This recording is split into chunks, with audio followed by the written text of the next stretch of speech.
예, 오늘은 토요일인데 내일 일요일은 교회 모임은 없고 우리 형제들이 자유롭게 많은 자료들을 이렇게 게시하기를 바라는 마음으로 욥기 2장 본문 강의 6번 메시지 내용을 오늘 미리 이렇게 녹화를 해서 자료를 올리도록 하겠습니다.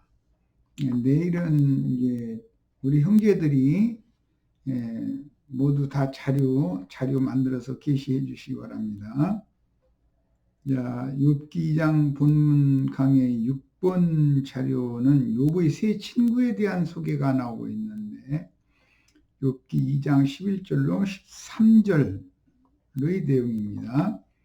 같이 읽겠습니다. 때에 욥의 친구 세 사람이 그에게 이 모든 재앙이 임하였다 함을 듣고 각각 자기 처소에서부터 이르렀으니 곧 대만 사람 엘리바스와 수아 사람 빌닷과 나아마 사람 소발이라.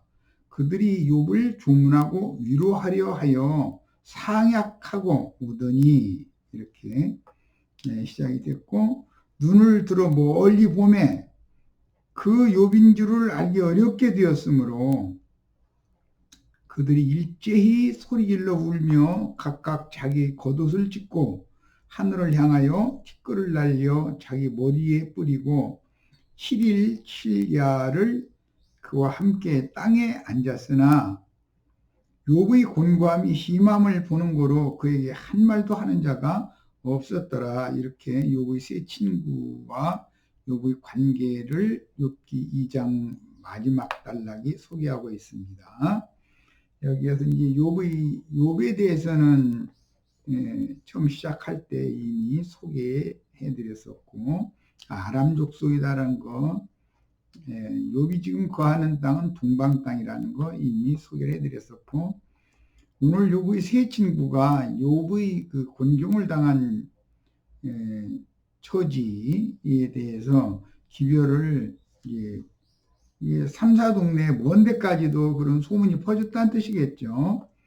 듣고 욥의 친구들 세 사람이 욥을 찾아왔는데, 첫째는 대만 사람 엘리바스라고 그랬습니다. 이 대만은 성경에 드만이라고도 음력을 해서 번역이 된 것을 읽을 수 있고, 뜻은 오른손에 있는 것이라는 뜻이고, 이 드만은 에돔은 이삭의 장자인 에서의 별명이죠.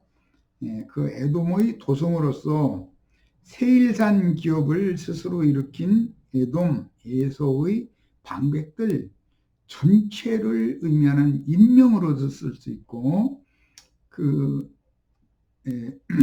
에서 족속이 거하는 처소 그 지명으로 사용할 수도 있는데, 본문에서는 대만 사람이라고 해서 에서 족속이 거하는 지명으로 지금 해석을 해서 대만 사람이라고 했고, 요 친구 이름은 엘리바스인데, 엘리바스는 하나님은 승리하신다라는 뜻으로서 셈의 후예들이기 때문에 육적 장자권을 가진 자들이든 영적 장자권을 가진 자들이든, 오늘날로 말하자면 세속교회 사람들이든 하늘에 속한 주님이 교회에 속한 사람들이든 다 예수를 겉모양으로 볼 때 예수를 믿는 것은 같은 신앙인들이다. 셈의 후예들이다라는 것이죠. 그 다음에 그 이름 엘리바스는 에서와 해족속 엘론의 딸,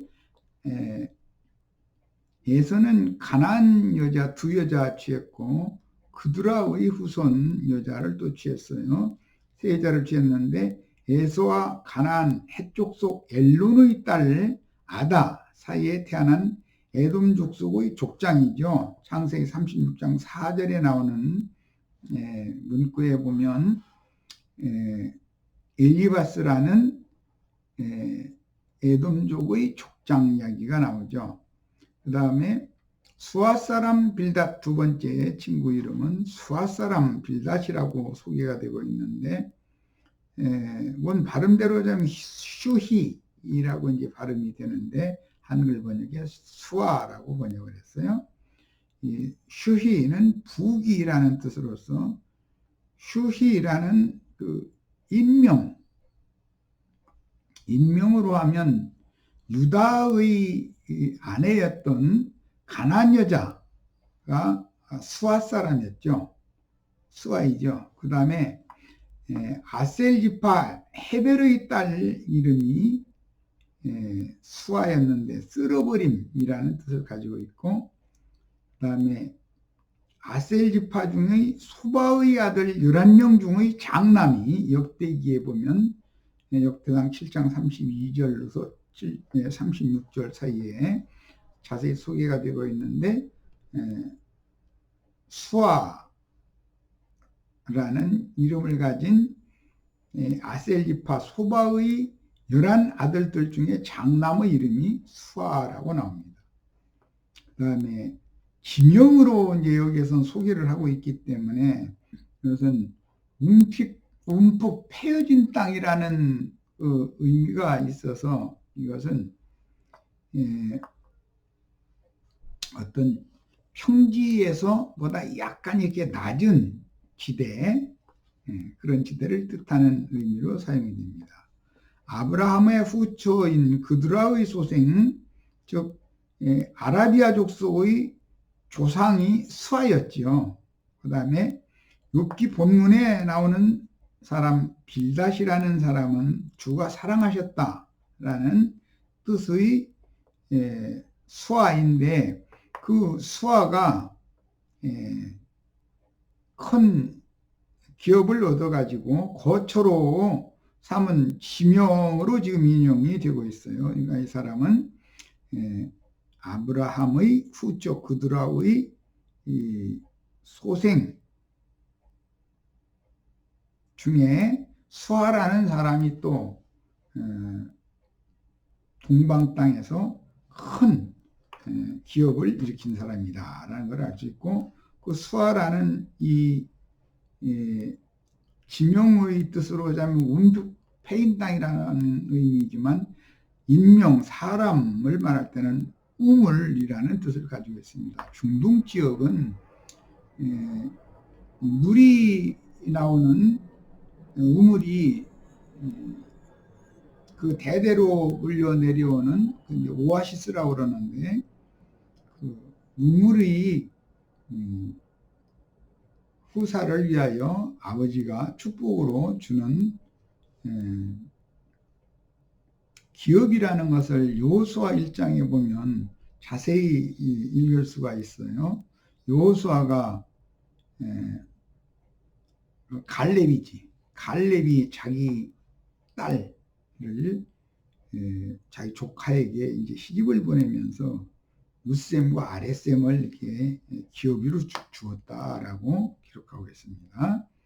그 다음에 세 번째는 나아마 사람 소발이라는 이름이 나오는데, 나아마는 유다 평지의 한 지명이기 때문에 본문에 사용하는 건 지명으로 사용을 했기 때문에 유다 평지의 한 지명의 의미가 있고, 인명으로는 가인의 자손 투발 가인의 누이, 창세기 4장에 나오는 그 여자의 이름이 나아마였었고, 뒤에 라멕과 실라의 딸이 이름이 또한 나아마였습니다.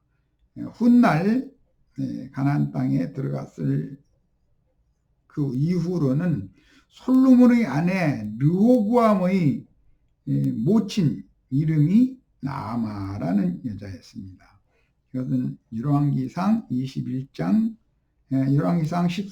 21절과 31절, 역대하의 12장 31절에 나오는 솔로몬의 아내 이름인데, 지금 욥기에서는 솔로몬 시대 훨씬 이전 고대의 지명으로의 나아마 사람이라고 사용을 하고 있기 때문에 유다 지파에게 주어진 기업의 경내, 유단의 서편 지역 이름이다 라고 이해를 하면 됩니다. 그 다음에 욥의 이 세 친구들도 당시에 각각 자기들의 거처에서 큰 권세를 가진 자들이었으며, 현대 용어로는 추장이죠. 부족의 족장이니까 욥과 같이 자기 부족의 족장들이었지만, 오늘날로 그것을 해석을 하자면 기성교계의 어느 교단 우두머리와 같은 것이고, 그들은 욥과 친구로 지냈으므로 모든 면에서 욥과 비슷한 수준의 부귀영화를 누리고 살았을 것이라는 것을 가늠해 볼 수 있습니다. 그들의 처소도 동방 땅이었다라는 것을 보면 아브람과 하갈의 자손, 그 다음에 아브람과 하갈 사이에 난 시종인 이스마엘의 후예들이거나, 그 다음에 에서가 가나안 여자를 취해서 낳은 후예들일 가능성이 있고, 아브람과 에돔의 육적 후손 중 한 방백들이니, 현대로 말하자면 육체로 하나님을 섬기는 세상교계, 기성교계에서 목회를 해서 성공한 어떤 교단의 총회장이니 노회장이니 하는 이런 직함을 가진 자들을 상징하는 말이고, 또 이제 더러는 가라지 무리 중에는 어떤 단체를 일으켜서 교주가 되는 경우가 있죠. 내가 그러라 해가지고 그런 사람들을 상징하는 사람들이다, 이렇게 이해하시면 됩니다. 아마 이런 해석을 기성교계의 목회자들이 들으면 언짢게 들을 수밖에 없겠지만, 우리는 성경의 의도를 정확하게 알 필요가 있어요. 성경에는 아브라함의 자손이 있고, 그 다음에 아브라함의 자손이 있어서 육에 속하고 땅에 속한 율법과 세상과 죄의 종노릇을 하는 사람들을 대표하는, 즉 세속교계의 육에 속한 사람들의 목회자들이 있을 뿐 아니라 영에 속한 사람, 하늘에 속한 사람들의 계보가, 신앙 계보가 다르다라는 것. 그래서 현상적으로 보자면 차자였던 사람이 장자권을 받는 이야기로 장자권이 전환 이야기를 성경이 참 많이 하고 있는데, 우리는 하나님의 선택과 예정이라고 하는 것을 잘 생각을 해봐야 됩니다. 하나님은 먼저는 땅에 속하고 육에 속한 자로 태어나게 하지만, 하늘의 하나님께로부터, 즉 위로부터 거듭난 속사람에게 오는 세상을 유업으로 상속해 줘서 장자권이 전환된다. 그런데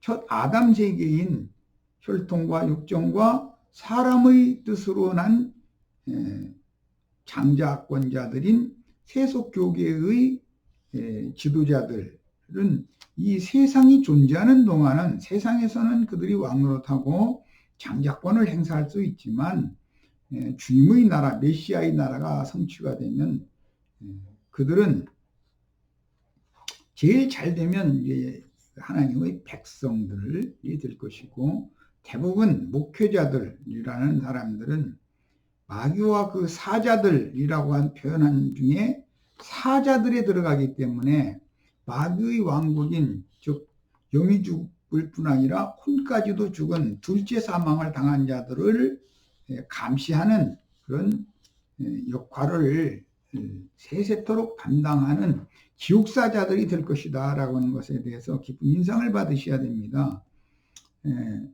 세속교계 목사들이 우리는 가라지들이 아닌데 어떻게 그럴 수가 있는가, 그런 말을 할 거예요. 그렇지만 대부분 그렇다는 것이고, 거룩한 성 안에 들어가지 못하고 성 밖에 있는 백성들의 머리 지도자들이 될 수가 있습니다.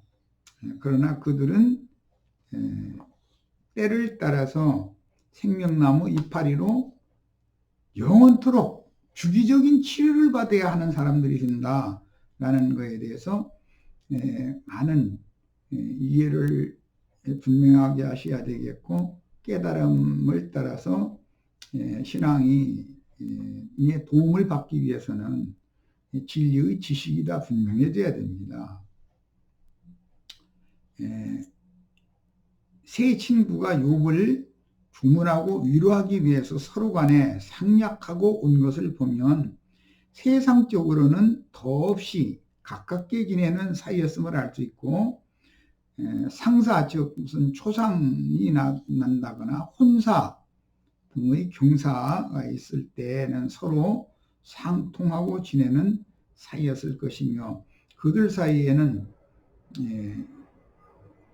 고대에 곁에 있는 어떤 부족과 계약관계가 체결이 되어지면 첫째는 통혼이 허락이 되는 것이고 통상이 허락이 되는 것이기 때문에 서로 교류를 나누면서 살 수 있게 된다는 것을 이해하셔야 되겠어요. 오늘날 기독교계, 세상 교계에 어떤 끼리끼리 모인다고 자기네들끼리 이렇게 총회나 노회나 이런 데 이제 가입을 해가지고 서로 상통을 하는 것을 볼 수가 있죠. 기독교계라는 건 흔히 말하는 뭐 5대 중단위, 5대 교단위니 해가지고 자기네들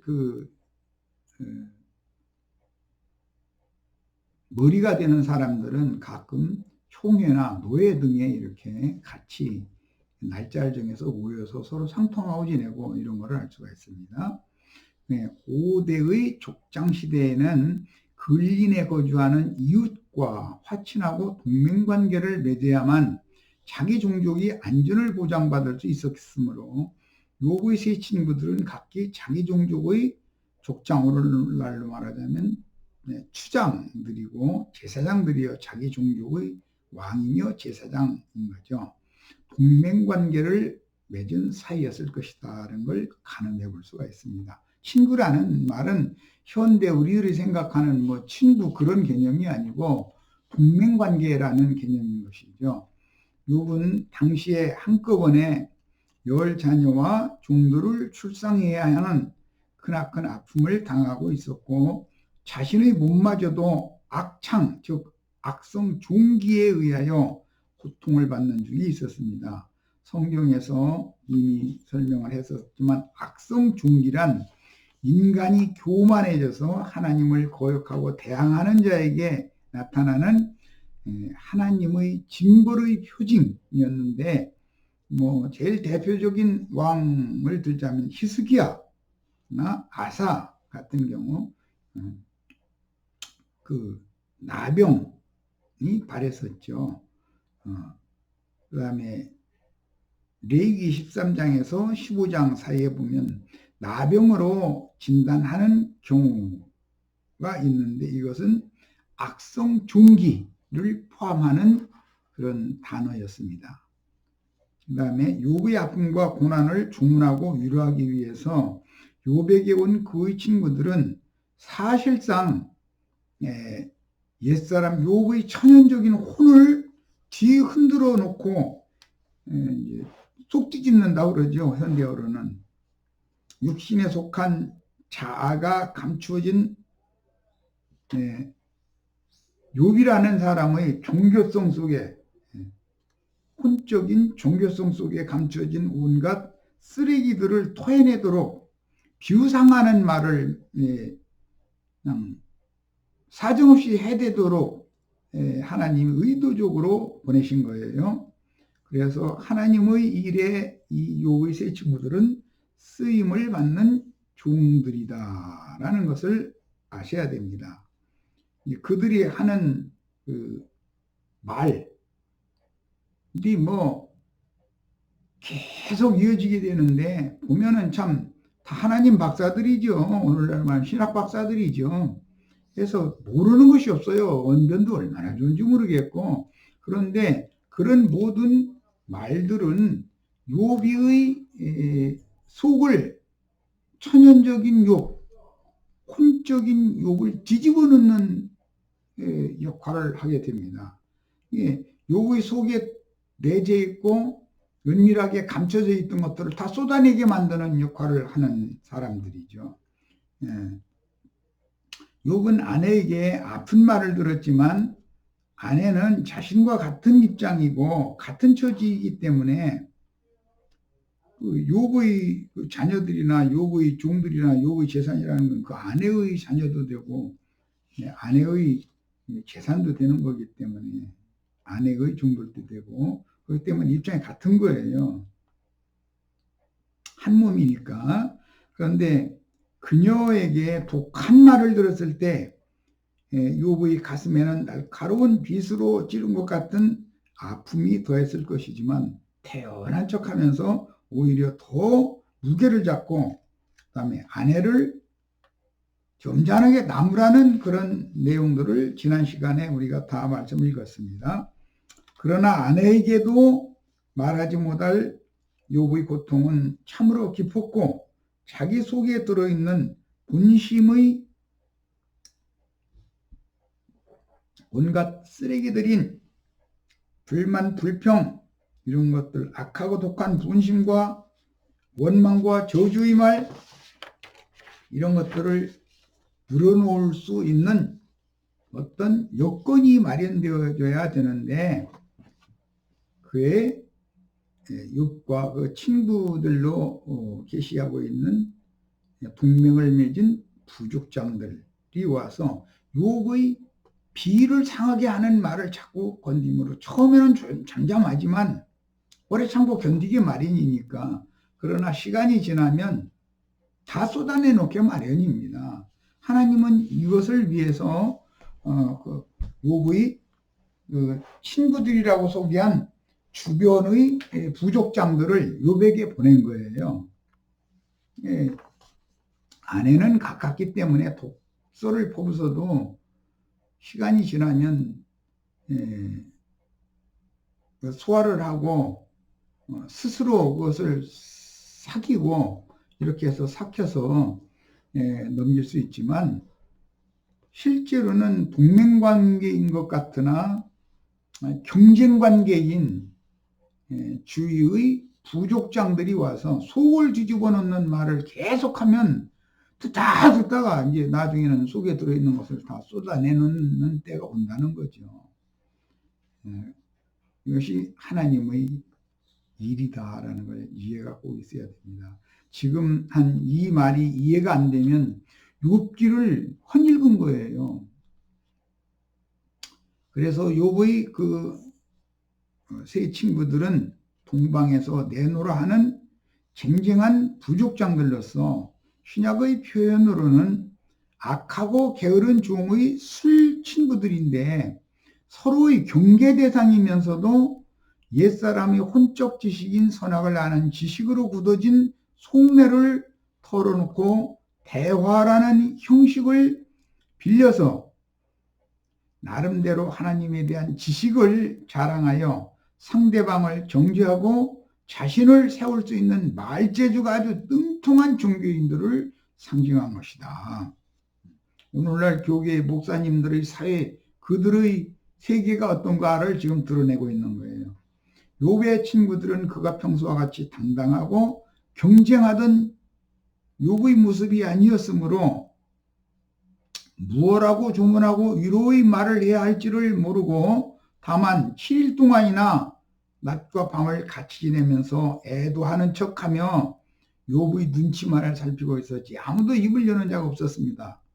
그들이 처음 욥에 대한 소식을 듣고 와서 욥을 만났을 때는 셈족의 종교적인 습관대로 일제히 소리질러 애곡하며 자기 겉옷을 찢고 하늘을 향하여 티끌을 날려서 형식을 갖추는 슬픔을 표시했습니다.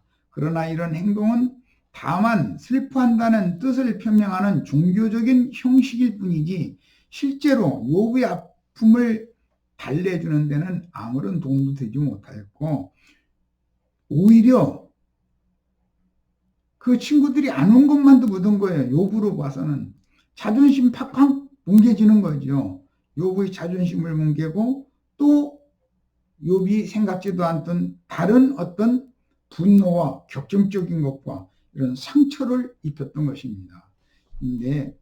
그런데 이제 욥기 2장 11절로 13절 내용만 그 내용만 읽어본다면, 천연적인 사람의 관점으로 보면 욥의 그 친구들이 참 욥과 얼마나 친절하게 지냈으며 그들이 얼마나 예의 바른 사람이며 이렇게 잘못 오해할 수가 있습니다. 그래서 여기 세번역을 인용을 했는데, 세번역대로 이것은 사마리아 역본을 참조한 번역이기 때문에 참고라고 인용해 드렸어요. 그때 욥의 친구 세 사람 곧 디만 사람 일르바스와 스와 사람 빌닷과 나아마 사람 소발은 욥이 이 모든 재앙을 만나서 고생한다는 소식을 듣고 욥을 달래고 위로하려고 저마다 집을 떠나서 욥에게로 왔다. 그들이 멀리서 욥을 보았으나 그가 욥인 줄 알지 못하였다. 그들은 한참 뒤에야 그가 바로 욥인 줄을 알고 슬픔을 못 이겨 소리내어 울면서 겉옷을 찢고 또 공중에 티끌을 날려 머리에 뒤집었었다. 그들은 밤낮 이래 동안을 욥과 함께 땅바닥에 앉아 있으면서도 욥이 겪는 고통이 너무도 처참하여 입을 열어서 한마디도 말도 할 수가 없었다. 이렇게 번역을 했어요. 너무 실제적으로 번역을 참 잘해 주었어요. 형식적으로는 아주 슬퍼하는 모습, 그 다음 욥을 위로하는 그런 모습으로 이렇게 왔었기 때문에 요 부분만을 대부분 읽고 이제 욥은 사람이 됨됨이가 그러니까 그건 좋은 친구도 뒀다 이렇게 해석을 하는 경우도 참 너무 많습니다. 그런데 그건 성경의 의도를 오해한 해석인 거예요. 갑자기 곤경에 처한 욥과 욥의 세 친구들의 관계를 소개하는 서두의 말씀인데, 위에 인용한 말씀만 보아서는 갑자기 곤경을 당한 욥의 세 친구들은 더할 수 없이 욥과 가까운 친구들이고 서로 간의 의리와 정분이 대단한 사이로 보이지만 사실은 그들은 묵시적인 위선을 욥이나 별반 다를 바가 없이 묵시적인 위선을 하는 자들이라는 것을 성경이 지적하려고 하시는 내용이므로 성경에 감춰진 의미를 잘 살필 필요가 있습니다.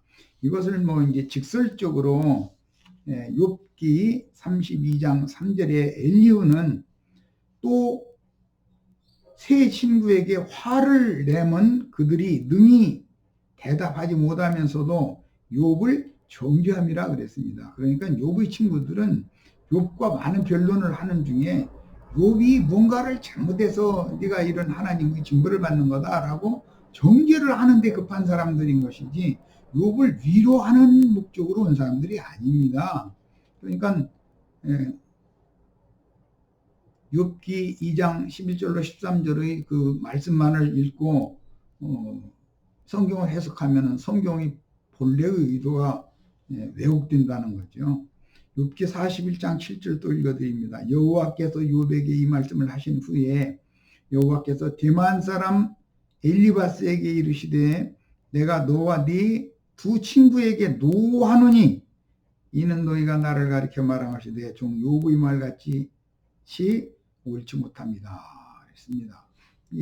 욥의 지금 친구들이 슬퍼하고 옷을 찢고 흙먼지를 날리고 등등 이렇게 하면서 또 뭐라고 먼저 얘기하기가 곤란하니까 욥과 같이 지내면서도 본 말을 입 밖에 내지도 못하고 있고 그랬는데 이게 다 위선이었다라는 거죠. 이런 거에 대해서 정확하게 알 필요가 있습니다. 엘리후와 여호와께서 욥의 세 친구들이 어떤 자들인지를 지금 드러내셨는데 우리는 천연적인 옛사람의 관점으로 욥기의 서두만 읽거나 부분적인 문장을 천연적인 이해력으로 읽으면 성경의 의도와는 반대로 성경을 오해하기가 쉽습니다. 이것이 선악을 알게 하는 나무의 독에 중독된 첫 아담에 속한 육에 속한 사람들의 특징입니다. 겉으로 볼 때는 친구의 공경을 전해 듣고 만사를 제쳐주고 친구를 위로하러 먼 길을 같이 지금 중간에서 어디서 만나자 약조를 해가지고 요백에 온 거잖아요. 그 시간 들이고 이렇게 노력을 들여서 하고 오면서 슬퍼하면서 옷을 찢고 또 티끌을 머리로 뿌리고 이렇게 하면서 욥의 곁에 같이 티끌 뿌리가면서 앉아가지고서 7일 동안이나 같이 지내는데도 한 말도 못하고 눈치만 살폈다. 그러면 얼핏 읽으면 욥의 친구들은 욥과 굉장히 친근하게 지내고 욥이 당한 그 곤경에 대해서 정말 위로를 해주는 사람인 것으로 오해하기가 쉬워요. 그런데 이게 참 성경 해석을 바로 할 필요가 있다는 거죠. 욥의 친구들도 욥과 같이 위선과 허위가 가득한 사람들이며 사실은 근동에서 본세와 명성을 차지하기 위한 경쟁자 관계이면서 서로의 안전을 위하여 화친을 맺고 동맹을 맺은 관계, 이걸 친구라고 소개를 했어요. 어떤 것인데 이것이 오늘날 종교 조직을 결성한 제도권 목사들의 상호 관계를 상징한 것입니다.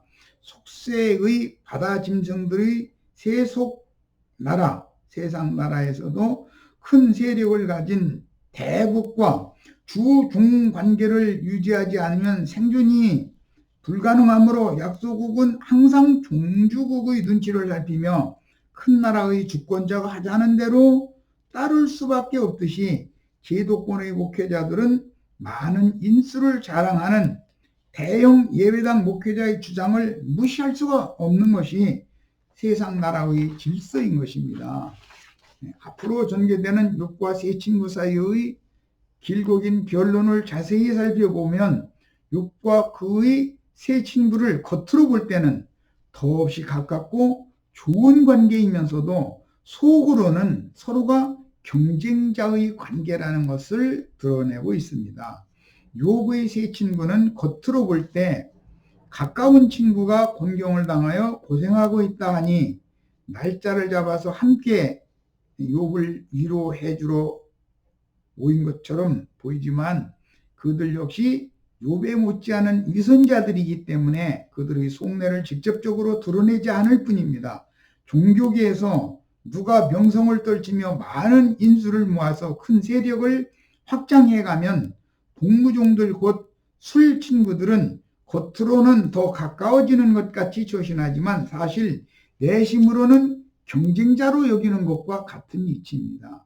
그들이 종교적인 행사 등을 할 때는 대외적으로 매우 가까운 사이처럼 함께 모여서 어떤 일들을 논의하지만 각자 개인별로 내막을 살펴보면 자기의 종교적인 지위와 세력을 확보하는데 서로를 이용하는 것입니다.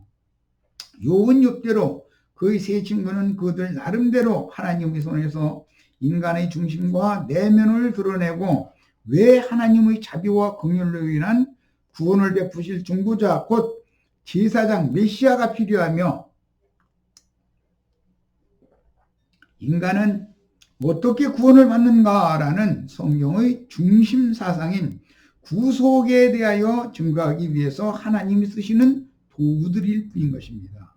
곤경을 당한 친구를 찾아와서 그 친구가 매우 심한 곤경을 당하는 모습을 바라보면서 아무 말도 못했지만 욥은 7일이 지나자 7일이라는 건 어떤 한계점이라는 걸 임계점이라는 걸 알 수가 있어요. 그 친구들에게 욥이 먼저 입을 열어서 자신의 고통을 호소하는 말을 시작하게 되는데 그때부터 친구들은 욥을 진심으로 위로하는 것이 아니라 기회가 왔다 싶으니까 욥을 자꾸 은근히 몰아세우는 말로 서서히 공격의 도수를 높여가는 것을 볼 수가 있습니다. 이것은 그들 중에서 가장 큰 세력을 얻고 명성을 가졌던 욥에 대한 평소의 본심을 감추고 유문하러 온 것이지만 내심으로는 욥의 큰 성공과 발전을 경계하고 희귀하며 각자 자기들의 위치를 이번 기회를 통해서 확실하게 해두고자 하는 그 마음속의 계산을 가지고 있는 것이다 라는 것을 알 수가 있습니다. 욥기를 읽을 때 우리는 성경을 읽는 원칙, 선악을 알게 하는 나무의 실과를 따먹고 그 선악과의 맹독에 중독된 옛사람, 천연적인 사람, 종교인 이 사람들이 어떤 생명을 가지고 있는지에 대해서 완전히 이해가 필요합니다.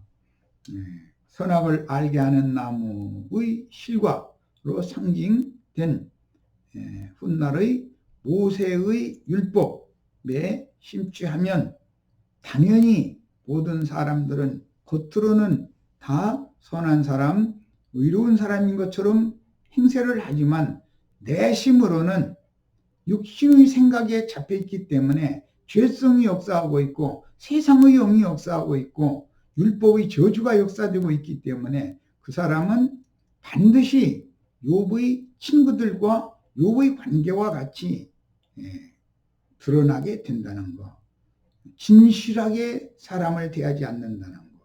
뭔가를 감추고 자기네들의 위신, 체신, 체면 이런 것들을 생각해서 상대방을 뭉기고자 하고 자신을 높이고자 하는 그런 야심이 드디어 드러나게 된다. 이런 것에 대해서 깊은 인상을 다 받으셔서 교회 생활을 할 때 우리는 생명의 성령과 죄와 사망의 법이 확실하게 어떻게 다르며 죄와 사망의 법에 매여 있는 혼적인 사람의 신앙과 생명의 성령의 법칙에 매여 있는 영적인 사람의 신앙이 무슨 차이가 있는지에 대해서 오늘 나는 이 욥기 2장 11절로 13절 말씀을 잘 이해하고 해석해서 앞으로 나아가는 욥기의 말씀에 대해서 오해가 없기를 바랍니다. 오늘은 여기까지 하겠습니다.